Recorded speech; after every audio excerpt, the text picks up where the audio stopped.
ये है दिल्ली दर्पण।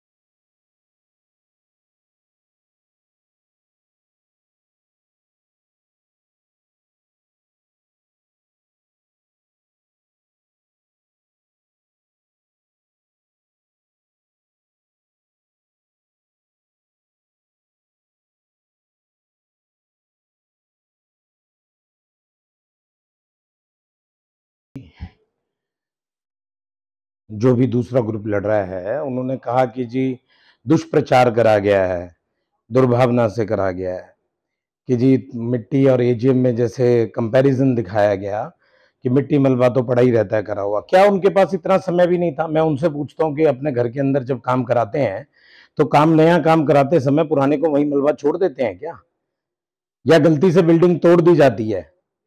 इसका सवालों का जवाब शायद किसी के पास ना हो। अगर शायद पूर्व प्रधान पवन गुप्ता जिंदा होते तो वो इस बात का भली भांति जवाब दे पाते कि ये किसने करा, क्यों करा, कैसे करा, कब हुआ। उनकी आकस्मिक निधन का कारण क्या था? 2 साल तक हॉस्पिटल के अंदर कोई कार्य नहीं करा करा। कोविड के टाइम की वो बातें कर रहे हैं। कोविड के अंदर जिस जीवन रक्षक हॉस्पिटल को खुला रहना चाहिए था उसको बंद कर दिया गया। ये आज वो हॉस्पिटल का एक मुद्दा बना के चल रहे हैं, तो उसको बंद ही क्यों करा था? उस समय तो वो भी थे कार्यकाल के अंदर। उस समय ये योजनाएं और ये वादे और ये चीजें नहीं आई थी याद उनको? जब धर्मशाला के अंदर बैठ के क्रीड़ा स्थल बना दिया गया था उसको, तब ये बातें याद नहीं आई थी उनको? आज वो चुनावी प्रचार के अंदर दौरान के अंदर ये कह रहे हैं कि जी हॉस्पिटल में हम ये कर देंगे, हमने नवीनीकरण कहा, हमने नव निर्माण नहीं कहा। क्योंकि पहले अपने दोबारा से अपने प्रचार को देखिए और सुनिए और समझिए कि आपने क्या कहा और क्या समझा। नवनिर्माण और नवीनीकरण में दिन रात का अंतर है। रही बात नवीनीकरण की, नवीनीकरण क्यों नहीं करा गया? अगर कोविड के समय आपका अस्पताल बंद था तब तो आपके पास बहुत समय था, क्यों नहीं आपने करा? और क्या करा नवीनीकरण के अंदर? सिर्फ करोड़ों रुपए के टेंडर बांटे। आखिरी में प्रधान के अकस्मात मृत्यु निधन होने के बाद 2 महीने में एक बेसमेंट तैयार कर दिया, तो वो नवीनीकरण हो गया? वो नवीनीकरण नहीं कहते दोस्त। क्या मजबूरी थी, क्या कार्य था, सबको पता है। मैं मीडिया के द्वारा ये चीज नहीं कहना चाहूंगा। और रही बात भावना की, तो दुर्भावना या सद्भावना, इसके अंदर रात दिन का अंतर होता है। दूसरी चीज उन्होंने ये भी कहा कि ये वो लोग कर रहे हैं जिन्होंने कोविड में अस्पताल को बंद रखा था। उन्होंने कहा समय नहीं मिला, अवधि नहीं मिली। वो कहते हैं कि अवधि जो है वो कम होती है। ये वही लोग हैं जिन्होंने एजीएम में और एग्जीक्यूटिव के अंदर शोर मचाया था कि 2 साल से 3 साल की अवधि नहीं करनी चाहिए। अनिल गुप्ता मैनेजमेंट ने कंट्रोल बोर्ड से, अनिल गुप्ता मैनेजमेंट ने चेयरमैन कॉन्स्टिट्यूशन कमेटी से यही प्रस्ताव रखे थे कि 2 साल की अवधि कम होती है, इसको 3 साल कम से कम करा जाए। तब तो इन्होंने बहुत हल्ला मचाया था, एग्जीक्यूटिव में भी, एजीएम में भी, 3 साल नहीं होने चाहिए जी। आज वो हमारी बातों को दोहरा रहे हैं कि जी 2 साल की अवधि कम है। मुझे बड़ी हंसी आती है सोचकर समझकर कि कल तक जिन पहलुओं को हम मुद्दे बनाकर आवाज उठा रहे थे, आज उन्हीं पहलुओं को वो भी हमारे को सेकंड कर रहे हैं। इसके लिए उनका फिर भी दिल से धन्यवाद करना चाहूंगा।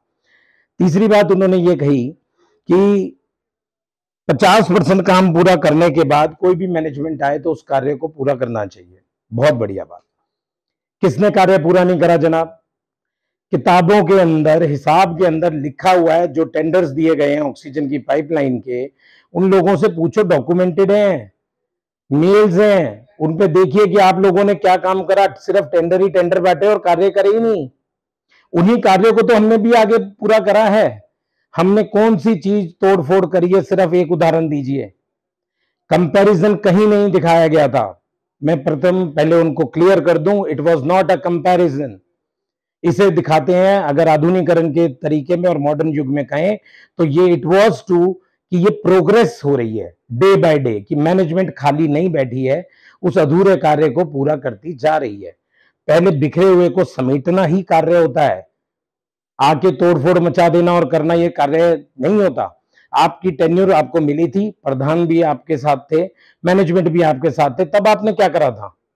तब आपके पास ये नीतियां नहीं आई थी क्या? थी।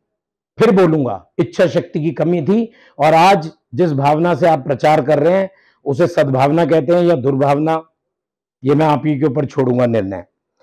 उसके बाद आपने ये कहा कि वे भ्रांति फैलाई जा रही है, ये भ्रांति फैलाई जा रही है कि आपने स्कूल के अंदर, वो कहते हैं कि जी बच्चे कहां से पढ़ते, अगर मंजिल एक और नहीं बनाई गई होती तो मुझे बड़ी हंसी आ रही है साहब। अगर स्कूल की जमीन ही नहीं ली गई होती तो स्कूल ही कहां से बनता? अगर स्कूल की पहली बिल्डिंग नहीं बनी होती तो दूसरी कहां से बनती? तो इसका मतलब उसका श्रेय पवन गुप्ता जी से ना देकर शुरू से उन लोगों को क्यों नहीं दिया जिन लोगों ने स्कूल की जमीन को खरीदा? अगर वो जमीन ही नहीं खरीदी जाती तो साहब आप बिल्डिंग कहां से बनाते, फ्लोर किस पे से बनाते? इसका मतलब बच्चे जो बढ़े वो इसलिए बढ़े क्योंकि आपने एक मंजिल बना दी। चलिए, तो आपके ही माध्यम से मैं धन्यवाद उन ट्रस्टीज का करना चाहूंगा जो जमीन से जुड़े हुए थे, जिन्होंने, जो हमारे सशक्त पिलर हैं, जिन्होंने ये निर्णय और ये विजन थी उनकी उस समय में कि स्कूल की एक बिल्डिंग ली जाए कि जिसमें 4 से 5 हजार बच्चा पढ़ा। ये उनका कार्य था, आपका नहीं है, आपकी बिल्डिंग थी। कल को कपड़ा जो सूत बनाता है वो कहेगा जी अगर मैं सूत ही नहीं बनाऊंगा तो आपके बच्चे कपड़े क्या पहनेंगे?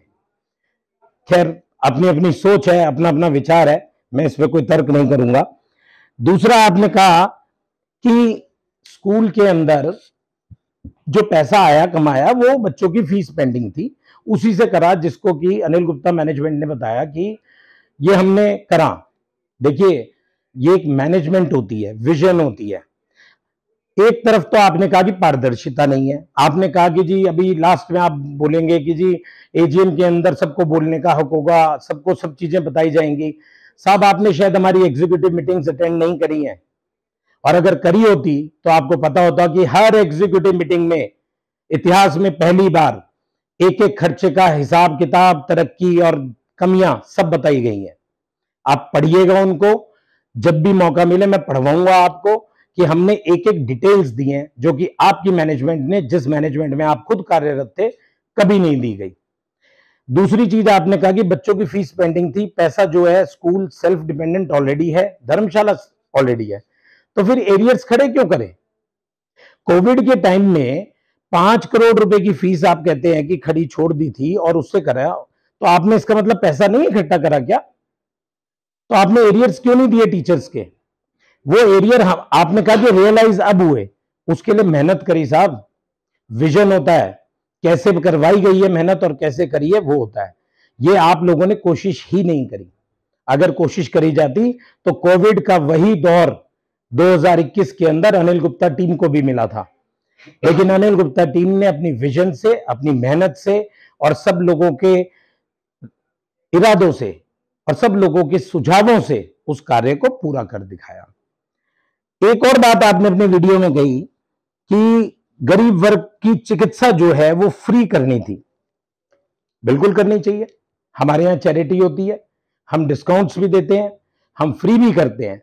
लेकिन एक बात बताइए साहब, आप बातें कर रहे हैं फ्री की, आप बातें कर रहे हैं चैरिटी की, उस समय हॉस्पिटल को बंद कर दिया आपने जब आपको सबसे अच्छा मौका मिला था फ्री और चैरिटी करने का।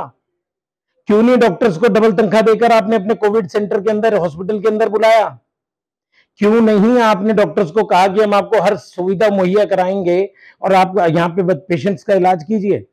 आपने बंद कर कर धर्मशाला में क्या करा, बता सकते हैं आप? पूछ लीजिएगा, मेरे हिसाब से मीडिया पे नहीं बोलना अच्छा होगा, लेकिन पूछ लीजिएगा। तीसरी बात, आपने कहा कि आधुनिकीकरण करेंगे धर्मशाला का। साहब, वो धर्मशाला नहीं है, आप शायद कुछ संस्था के किसी धर्मशाला के शायद कहीं उच्च पद पर हैं, मुझे पता लगा, लेकिन मैं आपसे कहना चाहूंगा कि धर्मशाला नहीं है साहब, ये this is called as Maharaja Agrasen भवन। ये भवन है, ये धर्मशाला से इसका स्तर 10 कदम ऊंचा है। और अगर आज यहाँ पे शादियां होती हैं तो इसका सबसे बड़ा कारण ये है कि जो ग्राउंड फ्लोर हॉल मेंटेन्ड है, या जो बेसमेंट है, या जो बेसिक एमिनिटीज है, वो एक बैंकेट हॉल के रूप में है। आप इसको वापस से धर्मशाला बनाना चाहते हैं जहां लोग चद्दर रजाई तकिए अपने लेके आए या फोल्डिंग पलंग डालना चाहें? क्या आज के कार्य में ऐसा संभव है? ऐसा नहीं होता है। बाकी आपकी सोच आपके साथ है। हम अनिल गुप्ता टीम की तरफ से आपको बताते हैं कि आधुनिकीकरण धर्मशाला को ऑलरेडी है। तब्दीलियां, छोटी मोटी त्रुटियां और तब्दीलियों की जरूरत है, वो जरूर होगी, समय के साथ होती हैं, समय के साथ बदलना पड़ता है, लेकिन उसके अंदर खर्चा इतना नहीं होता है, ना ही हम करना चाहेंगे। हम वो करना चाहेंगे कि जितना कम से कम में हो। स्कूल में अच्छी पढ़ाई, स्कूल में अच्छी पढ़ाई की और इससे ज्यादा क्या चाहते हैं? अंतरराष्ट्रीय स्तर पर 2 बच्चे, हर मीटिंग में बताया है, दो बच्चे इटली से आए हुए हैं, 2 बच्चे यूएसए से अगले महीने आ रहे हैं। कैम्ब्रिज का रिजल्ट देखिए आप कहां से कहां पहुंच गया। आप शायद इन बातों से अवगत नहीं है। ये बातें हर मीटिंग में कराई गई हैं, अवगत कराई गई हैं। किसी भी और साथीगण से पूछेंगे तो आपको पता लग जाएगा। आपने कहा चुनाव के द्वारा संवाद जो है वो सबको मौका मिलना चाहिए। बिल्कुल सबको मौका मिलता है, लेकिन कहीं पे भी आप जाएंगे, पता करेंगे तो एजेंडा के पूर्ण पॉइंट्स पूरे होने के बाद जब any other matter with the permission of the chair होता है तो उसमें बोलने का ही मौका होता है, उसमें ही वाद विवाद होते हैं, उसमें ही संवाद होते हैं आपस में। एक चीज के ऊपर अगर पॉइंट होता है तो ऑब्जेक्शन नोट करी जाती है। और आप बात कर रहे हैं एजीएम हर साल होगी, ये तो कॉन्स्टिट्यूशन कमेटी ने लिख के दिया है।